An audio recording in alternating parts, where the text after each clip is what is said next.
Boa tarde a todos. Um grande prazer tê-los todos jornalistas, os diversos veículos aqui presentes. Bem, quando eu fui convidado para assumir o ministério pelo presidente Bolsonaro, eu levei a ele uma lista de uma série de coisas que eu gostaria de fazer.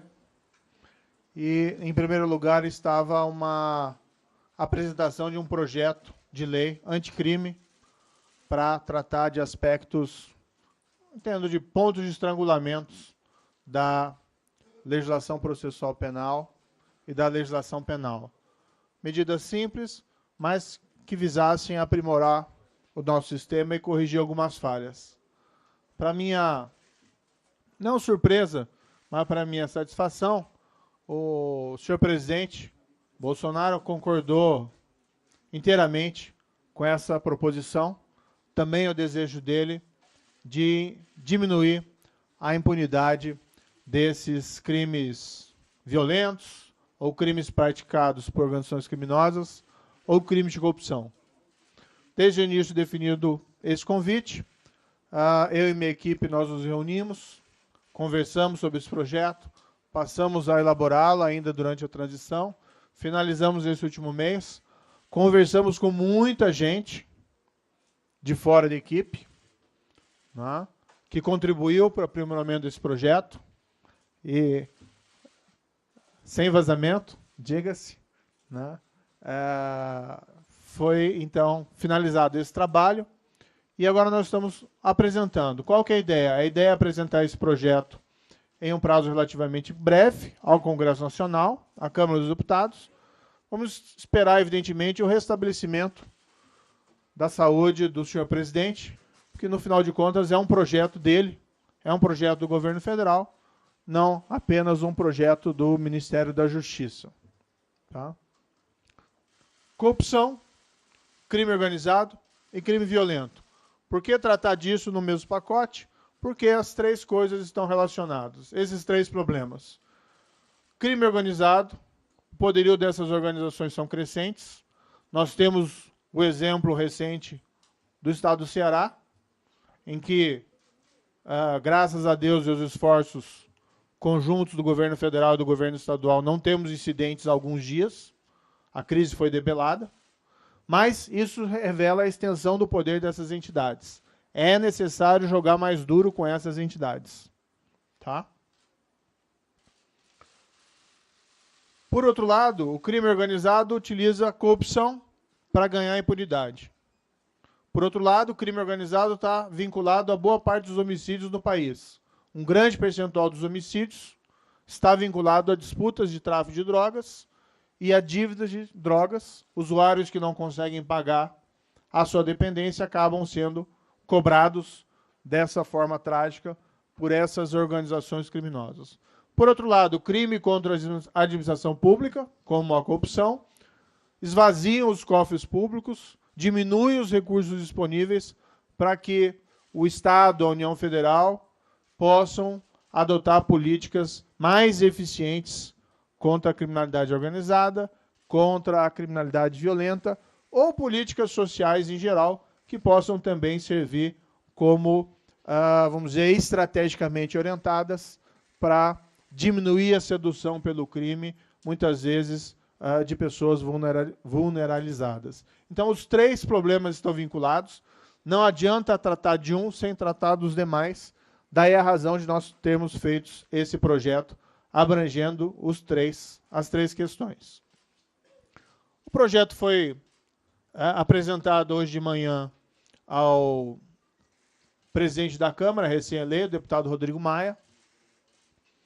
Nós conversamos brevemente sobre o projeto, me coloquei à disposição para ir quantas vezes necessário for ao Congresso Nacional e, em particular, nesse primeiro momento, à Câmara dos Deputados para explicar esse projeto.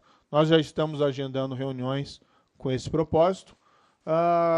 Gostaríamos de convencer os deputados e parlamentares de que esse projeto é acertado para termos aprovado em um prazo relativamente curto ou pelo menos médio. Estamos abertos a sugestões, a alterações, não temos aí a pretensão de sermos os donos da verdade.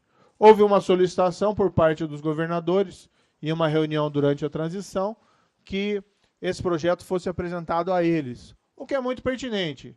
O problema da criminalidade não é um problema da União Federal, é um problema de todos, mas em particular dos estados e do Distrito Federal. Afinal de contas, nós somos aí uma federação, então nós convidamos os governadores, os seus secretários para essa reunião.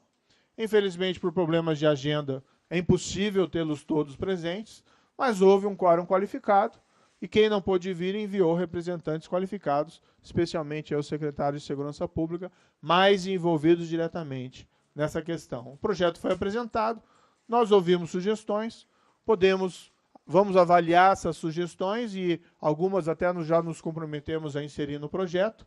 O ideal é que todos possam participar disso, embora o projeto tenha a sua origem no governo federal, e particularmente no Ministério da Justiça e no desejo do presidente Jair Bolsonaro, nós entendemos que essa é uma tarefa coletiva. A entrevista agora marcada é para apresentar à imprensa, o melhor veículo para transmitir informação à sociedade civil e à população, e com isso nós possamos receber também, vamos dizer assim, um feedback, sugestões, críticas da sociedade e da população a respeito do projeto. Ele ainda vai ser debatido no Congresso Nacional e sempre nós poderemos aprimorá-lo. Bem, muita gente sabe que eu trabalhei como juiz. O que nem todo mundo sabe é que eu também fui professor de processo penal por 10 anos. E a minha ideia agora é explicar vários pontos do projeto,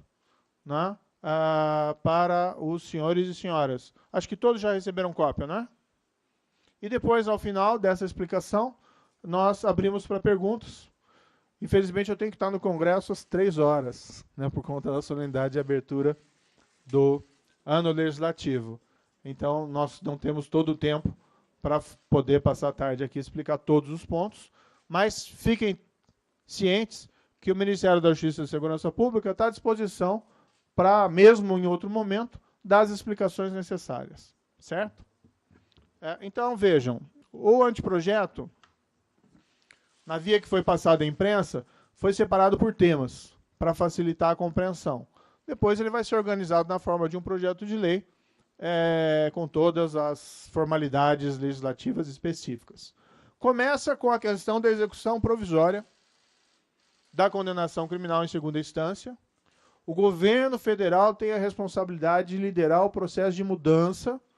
O Brasil vem, apesar da Operação Lava Jato, das condenações relevantes nos últimos anos, do fim da impunidade da grande corrupção, que se pode dizer, ainda embora haja muito o que fazer, o governo federal tem que assumir a liderança no processo de mudança e, para tanto, precisa de alterações mais gerais. Uma delas é a execução em segunda instância. O Supremo já afirmou 4 vezes que ela é constitucional. Nós queremos deixar isso claro na legislação ordinária. Ou seja, após o acórdão condenatório em segunda instância, inicia a execução. Certo? Isso é importante para a corrupção, isso é importante para crime violento, isso é importante para crime organizado. Não é só para uma corrupção. Certo? Não adianta nada nós mexermos no restante da legislação se o processo penal não funcionar. Se ele não chegar ao fim em um tempo razoável. Então não adianta você levar a pena lá de crime, por exemplo, e não que o projeto diga isso, mas elevar a pena do crime de homicídio se o processo não chega no final. Eleva, fica algo simbólico e não funciona. Então nós estamos mexendo nisso e essa é uma mudança fundamental.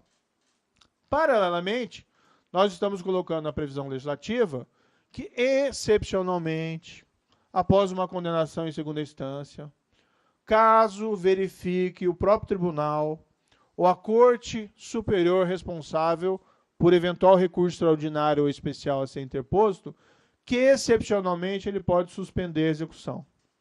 Podem haver situações, vamos supor assim, uma pessoa é condenada por um crime de calúnia e esteja envolvida uma questão relativa à liberdade de imprensa. A ensejar um recurso extraordinário ao Supremo Tribunal Federal, o Supremo Tribunal Federal, numa análise, sumária entende lá, olha, pode ter alguma pertinência, tem plausibilidade, tem possibilidade de reverter a condenação. Dá o efeito suspensivo, mas não como regra. A regra, segundo o projeto, é que, a partir da condenação em segunda instância, inicia como regra a execução da pena. Como que é?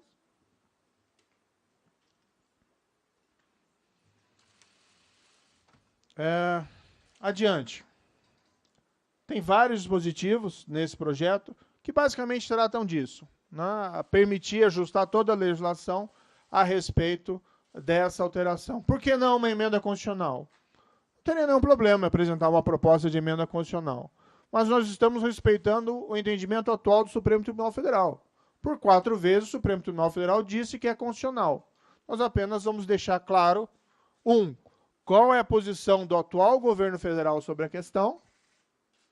2, modificar a legislação para deixar clara a posição do legislador quanto a esse tema.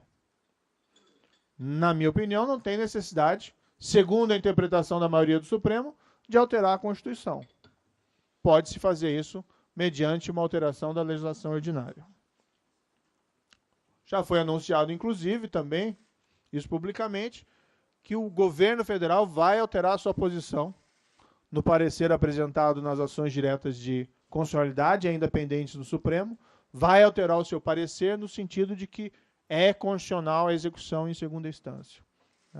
E aquilo que eu disse mais uma vez, é dever do governo federal liderar a mudança. Não é responsabilidade primária das Cortes de Justiça. O governo federal tem que mostrar a sua posição. Uma outra mudança importante. Execução imediata das condenações proferidas pelo Tribunal do Júri. O Tribunal do Júri tem competência sobre crimes dolosos contra a vida. Leia-se basicamente homicídios dolosos. Crime de extrema gravidade e de preocupação crescente pela quantidade desses crimes no Brasil.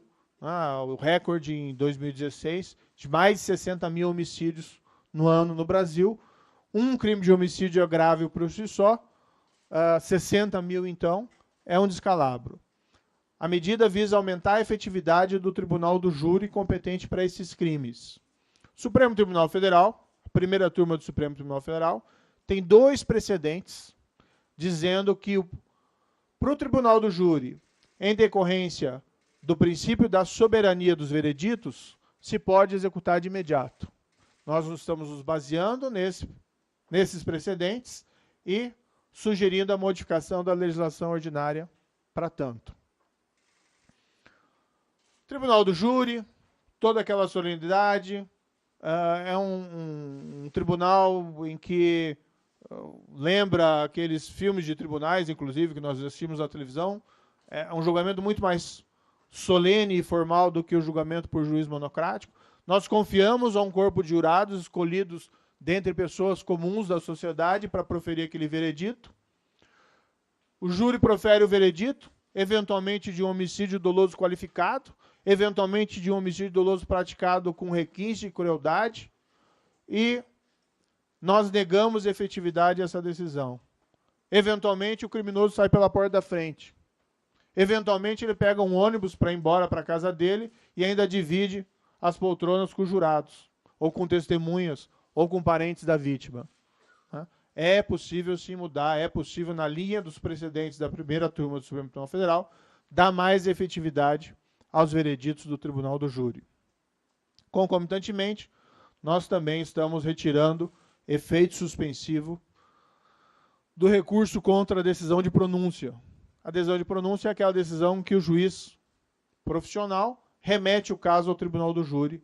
Isso tem sido um fator de delongamento do fim desses processos.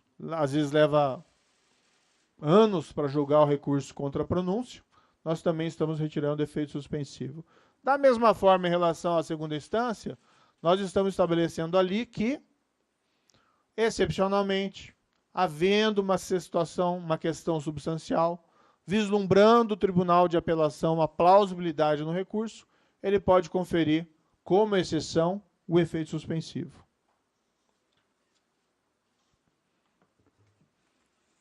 Há uma previsão de alteração dos embargos infringentes, que ele seja cabível quando houver divergência em julgamento de segundo grau, somente quando a divergência diz respeito à absolvição. O que nós assistimos com muita frequência é divergências de dosimetria de pena. Juízes dificilmente concordam em dosimetria de pena, porque os critérios são subjetivos. Então, a ideia é limitar isso à divergência em relação à absolvição. Mudanças relacionadas à legítima defesa. O que nós estamos aqui colocando é que a legítima defesa já está no Código Penal. Tá? A legislação estabelece que se alguém age em legítima defesa, não responde pelo crime. É uma excludente de licitude, como a gente chama no jargão técnico. A lei prevê que a pessoa, no entanto, responde pelo excesso doloso ou culposo. Se excedeu no exercício da legítima defesa. O que nós colocamos é algo que os juízes não fazem na prática. O juiz poder reduzir a pena até metade ou deixar de aplicá-la se o excesso decorrer de excusável medo, surpresa ou violenta emoção. O exemplo que ficou famoso nos anos próximos foi o caso do agressor daquela artista famosa, Carolina Dickmann. Houve uma reação do irmão dela, Ana Hickman, perdão. Não tenho tido muito de acompanhar o show business recentemente. Mas, enfim, houve uma reação por parte de um parente dela, que, em legítima defesa, acabou matando o agressor. Ele foi processado, ele acabou sendo absolvido, porque o juiz entendeu que não havia o excesso. Né? Talvez ele decidiu dessa forma porque, no fundo, havia um excesso, mas ele não tinha uma alternativa legal para deixar de aplicar a pena. Então, a legislação apenas estabelece isso, porque, de fato, muitas vezes, em situações de legítima defesa, o excesso pode decorrer de uma situação peculiar, como medo, surpresa ou violenta emoção. Nós ainda estamos esclarecendo na legislação algumas situações que caracterizam legítima defesa. Nós não estamos ampliando a legítima defesa, nós apenas estamos deixando claro na legislação que determinadas situações que se verificam no cotidiano caracterizam legítima defesa. Então, agente policial de segurança pública, conflito armado, em risco iminente de conflito armado, previne injusta e iminente agressão a direito seu ou de outrem. Agente policial de segurança pública, previne agressão, risco de agressão, a vítima mantida refém durante a prática de crimes. Eu não vou passar aqui todas as medidas, porque ficaria um pouco cansativo. Peço escusas aos senhores e senhoras. Apenas vou destacar aqui as que me parecem mais relevantes, sem prejuízo de esclarecimentos posteriores. Mudanças no Código Penal para endurecer o cumprimento de penas. Nós não desconhecemos que existe uma situação carcerária difícil no país, que existe superpopulação nos presídios, tá? Mas é necessário endurecer o cumprimento de penas para determinadas espécies de crimes. Não é um endurecimento geral.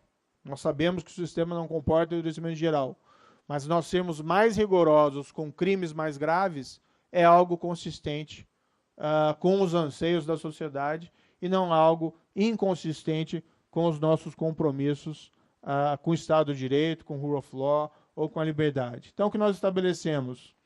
Que, em caso de condenado que seja reincidente ou havendo elementos probatórios de que ele é um criminoso habitual, reiterado ou profissional, o regime inicial da pena será fechado. Não adianta fazer como se fazia no passado, em simplesmente aumentar o tempo de pena. Tem que saber qual que é o tempo de pena real em regime fechado. Que essa é a prisão de verdade. Regime semiaberto, regime aberto. É uma pena, mas não é prisão de verdade. Então tem que controlar isso e aumentar o tempo de regime fechado para a criminalidade mais grave. Aqui, basicamente, o alvo é o criminoso profissional. Certo? Se você é um criminoso profissional, o sistema vai ser mais rigoroso com você. Também estabelecemos que, em caso de crimes contra a administração pública, como peculato, corrupção ativa, corrupção passiva, o regime inicial, como regra, deve ser fechado. Os anseios da população por uma maior reprimenda contra a corrupção. Colocamos aqui uma exceção para não ferir o princípio da individualização da pena, que se for de pequeno valor, a vantagem indevida ou a coisa apropriada, ou se todas as circunstâncias do caso forem favoráveis ao agente criminoso, se possa estabelecer de maneira diferente. Então, por exemplo, uma coisa é um diretor da Petrobras que desvia em proveito próprio milhões de dólares. Outra situação é de um guarda de trânsito que recebe lá uma vantagem indevida para deixar de aplicar uma multa. É grave? É grave. Mas não precisa regime fechado no segundo caso. No primeiro caso, precisa. Também estamos estabelecendo regime inicial fechado. Tá? Regime inicial fechado para crime de roubo com arma de fogo. Pela legislação atual, eventualmente isso não é imposto. A pena fica abaixo do montante necessário para o regime fechado. Nós estamos estabelecendo isso como regra. O maior pânico do cidadão brasileiro é ser vítima de um roubo, e que o pior, de um roubo muitas vezes seguido de morte, nas ruas. Precisa ser mais rigoroso com esse tipo de crime. A população quer que as ruas fiquem mais seguras. Não se resolve tudo pela lei, mas parte se trabalha com a lei também. Se tem que mexer na lei, tem que ser mais rigoroso para esse tipo de crime.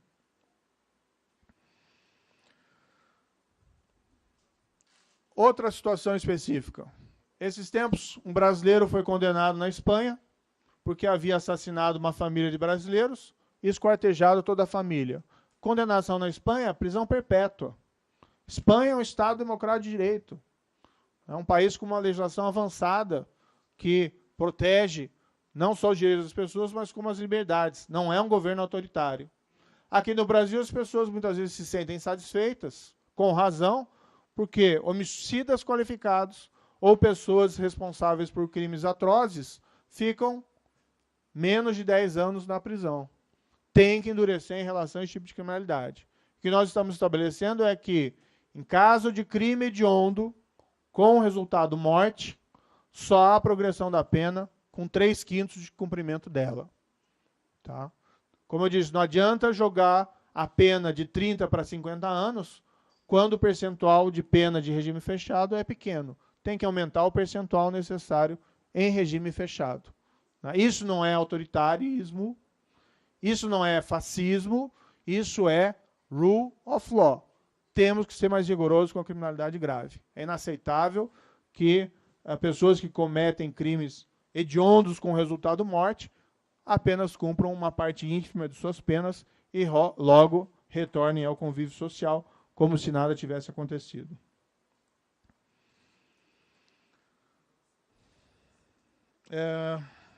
Bem, algumas regras especiais aqui. Um ponto importante, uma reclamação também frequente dessas saídas temporárias de presídios. Muitas vezes o criminoso utiliza a oportunidade, ou alguém que foi condenado, para cometer novos crimes. Nós estabelecemos vedações específicas para condenados por crimes hediondos, de tortura ou de terrorismo. Tá? Quando eu falo 3/5 crime hediondo com morte, não estou falando de tráfico de drogas. Né? Isso fica muito claro. Tráfico de drogas tem tanto o grande traficante como o pequeno traficante.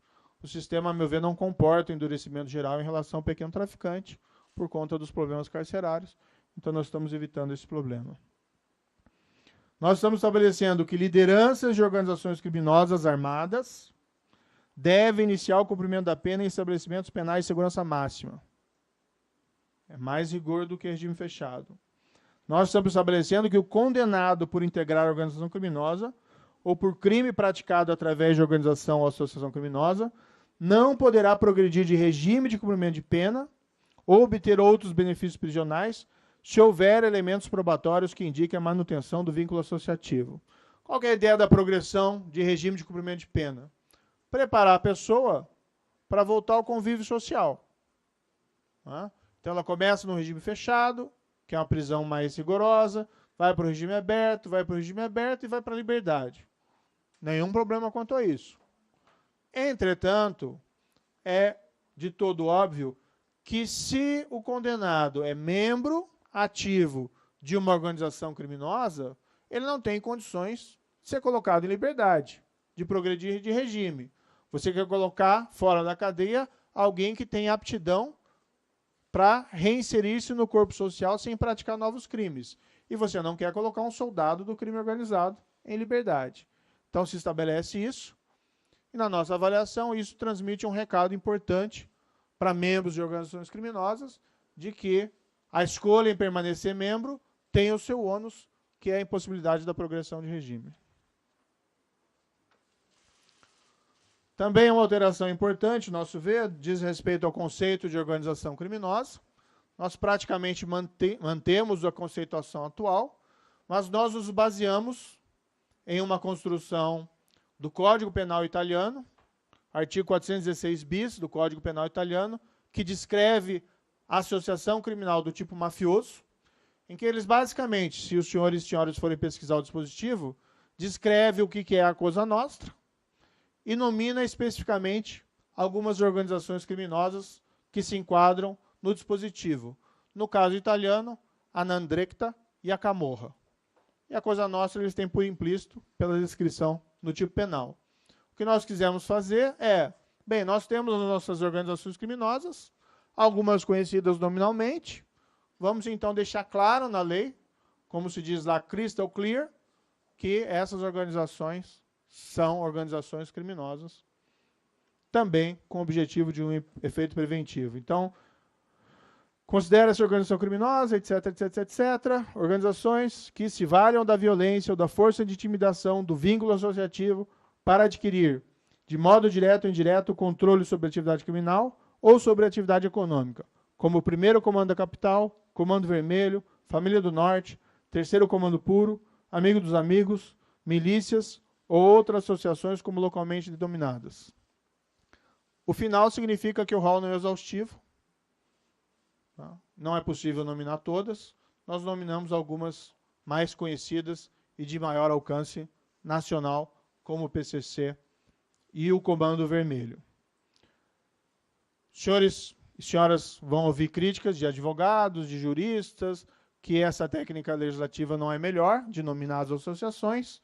Bem, nós temos um bom álibi, que é o exemplo do artigo 416 bis italiano, no qual essas associações estão nominadas. E nós fazemos a lei buscando efeitos práticos, não para agradar necessariamente professores de processo de direito penal.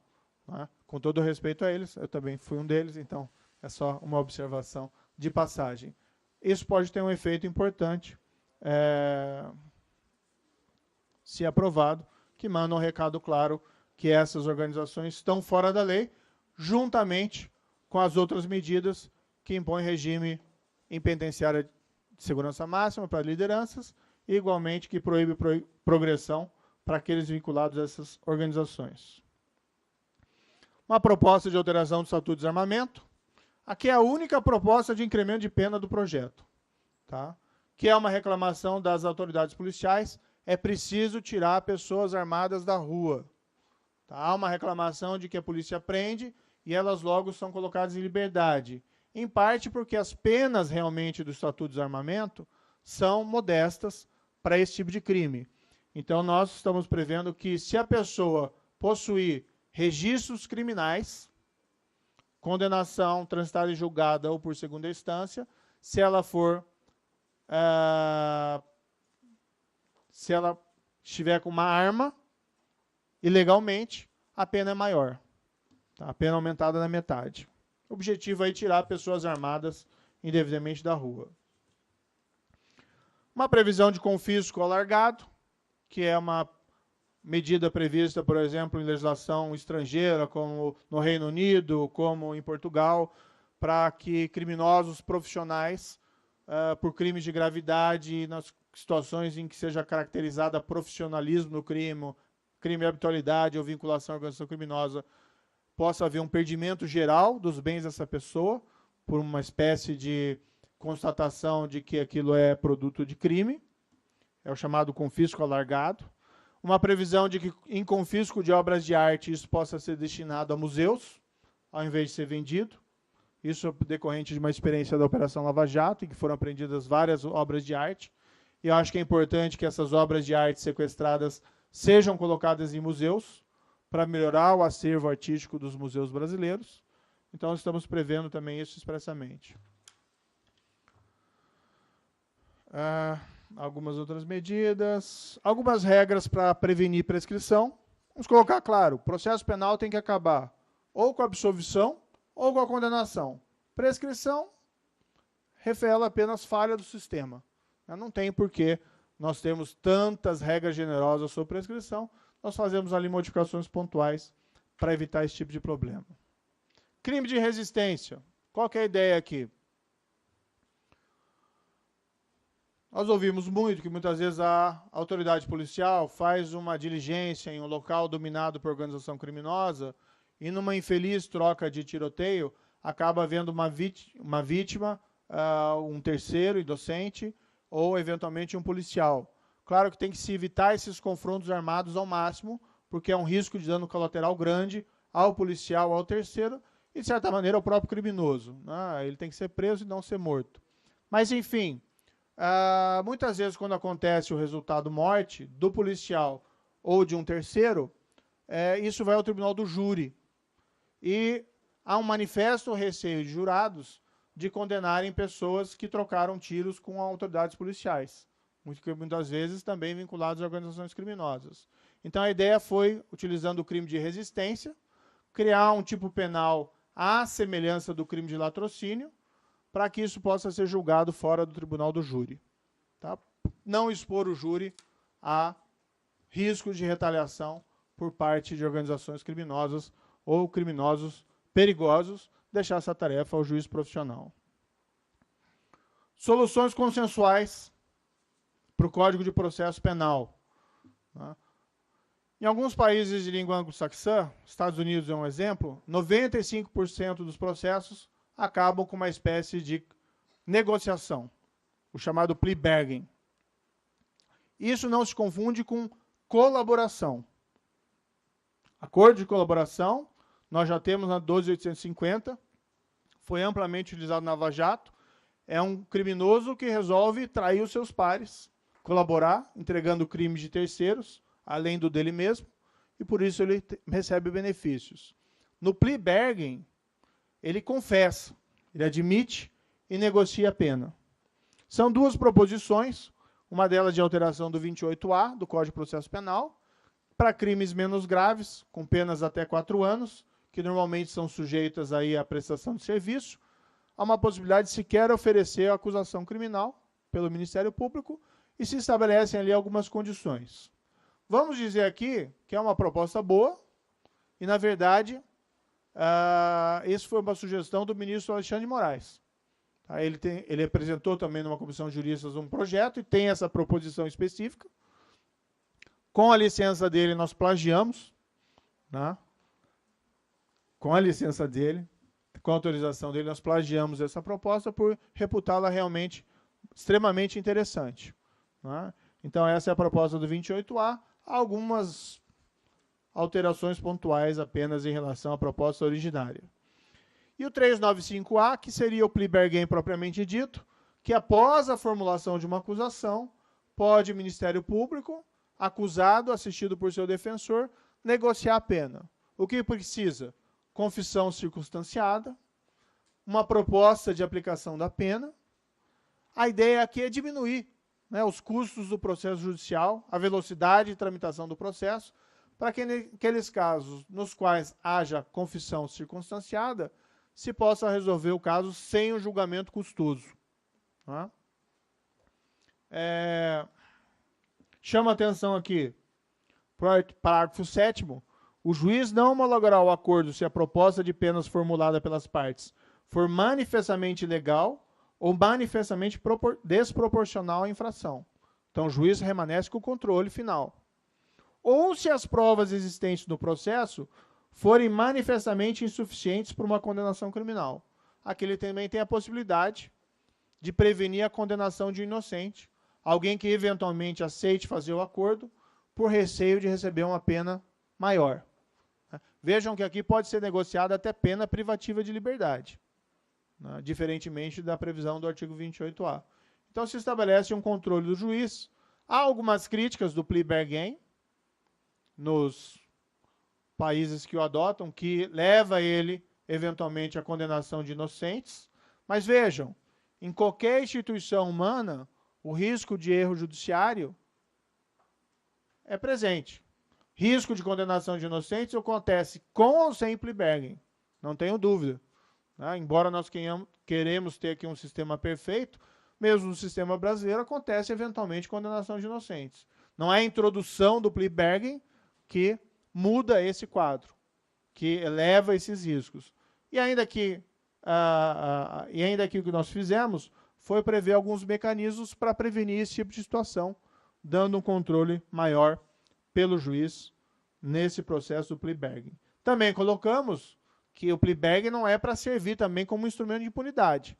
Então, no caso do acusado reincidente, ou houver elementos que ele é um criminoso profissional, habitual, o acordo tem que prever parcela do cumprimento de pena em regime fechado. Ainda na linha, algumas mudanças em matéria de competência. Nós estamos lá propondo que, se um juiz, numa investigação, se depara com provas relativas a crime funcional praticado por autoridade de foro, que o juiz, ao invés de remeter todo o processo, separe a parte com a autoridade de foro e remeta. Aí o Tribunal Superior que recebe, vai analisar, se entender que tem que subir tudo, mesmo em relação a quem não tem autoridade, mesmo em relação a quem não tem foro, ele assim decide. Mas não precisa parar o processo totalmente na primeira instância, só porque encontrou lá uma prova de que um possível envolvimento de uma autoridade com foro. Aqui a ideia é agilizar. Também entendemos que a Justiça Eleitoral tem um papel fundamental na construção da nossa democracia. É ela que conduz o processo eleitoral com muita competência. Ela tem atualmente uma competência para julgar crimes eleitorais e conexos. Ocorre que esses conexos muitas vezes são crimes complexos, extremamente complexos, em relação aos quais, apesar da grande capacidade dos juízes eleitorais, não estão eles aí capacitados muitas vezes ou com condições de proferir julgamentos em relação a esses crimes. Então, o que a gente estabelece é a separação dos processos. O justiça eleitoral fica só com o crime eleitoral. Houve aqui a proposição também de criminalização do Caixa 2. Essa proposta é basicamente a proposta da Transparência Internacional, com leve modificação, num pequeno detalhe. É um passo importante. O governo federal precisa apresentar isso ao Congresso, vai ser discutido dentro do Congresso. Acho que é uma medida importante para avançar e eliminar, vamos dizer assim, esse fator de trapaça dentro do processo eleitoral. É uma tipificação mais adequada a esse tipo de conduta.